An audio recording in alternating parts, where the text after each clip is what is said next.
I've been a pediatric hematologist oncologist here for about 8 years. The first time I came from DiMaggio, I had just left my training at a big academic institution, and I came here and I instantly had the feeling that I was surrounded by the same high caliber of people that I had been working with while I was training. There's a lot of reasons that you're going to pick a hospital.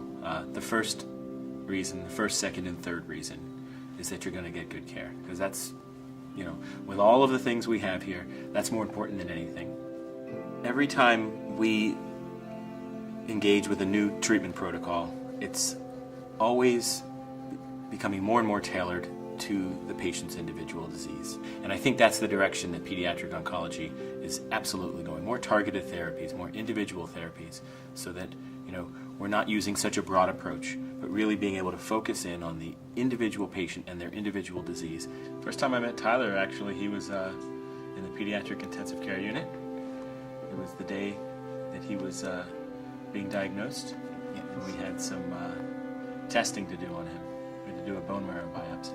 I was scared, because my first question is, will it hurt?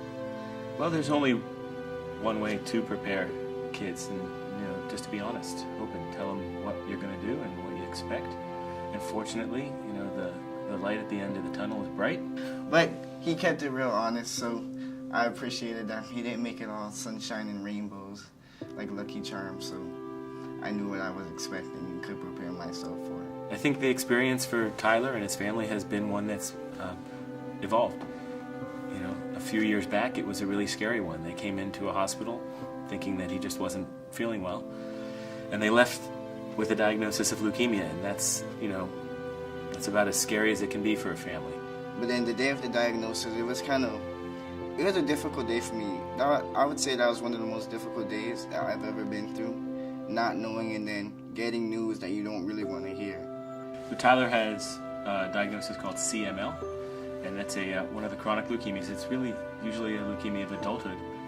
It's in remission, with the expectation that taking this pill a day, which he's good about doing, will keep it away forever. As I was a kid, when I saw kids who have cancer, there's no more feeling sorry for them or feeling bad for them. It's more like, okay, I have this too, I know that you can make it through it, because if I can make it through it, then you can make it through it. When people see him, he is an inspiration to them, because as he has said, he knows that going through this, while not something he would choose, it's something that's really, made him a better person, made him able to, just be stronger, and he shares that message with people. I want to play basketball and be closer to the game, and as a result of having cancer and being diagnosed, I was able to be on TV with the Miami Heat, my favorite basketball team. To be honest, I never thought I'd be getting interviews from Channel 7, Channel 10, even for Joe DiMaggio Internet, meeting such a great doctor like Dr. Koff, and getting closer to people just by telling them my story and what I've been through. I still want to see Dr. Koff.